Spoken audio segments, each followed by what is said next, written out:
So, mga kalods, di ba, mga content creator ta. So, mga kalods, i-aware lang gid nato mga kalods. Maskin pa mga kalods, magtambling-tambling ta din ha, buhat og mga video, mga kita atong mga dili dapat makita. Mga kalods, i-aware lang gid nato mga kalods siguro no kung magbuhat man ta og videos na kanang makasakit tag laing tao. Pareha ng example ako makalod sa katong nag-viral karon sa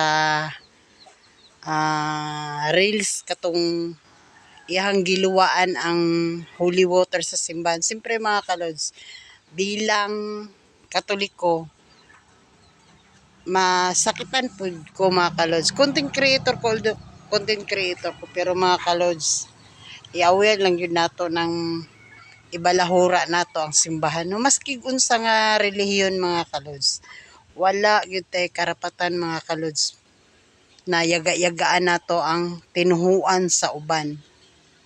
Ako bilang Katoliko mga kalods, nasakitan jud ko. Tapos nahibal-an pa gyud nako mga kalods, dili dayto siya Katoliko.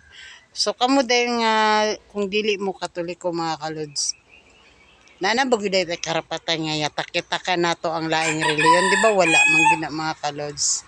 Tapos balaan pagyud kaayo para sa mga Katoliko, pareha sa mo ang mga kalods ang imong gibuhat nga imong, although wala kaning amin, pero nangayo na ka og story. Nganong nangayo man ka og story? So kabalo ka sa imong sarili na naadyo kay sayo, pero kung content lang to imuha para sa kuha, wrong moves jud na imuha para sa mga pareha na mong Katoliko.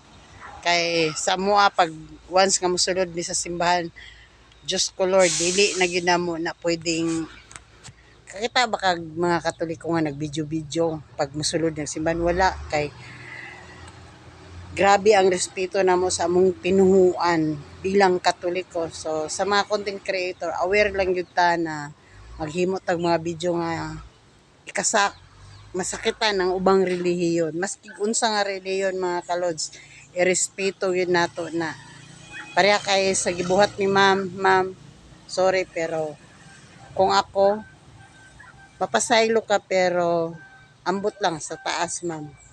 Kung mapasaylo ba ka sa imong gibuhat. So that's all my video. Bye bye. Maayong hapon.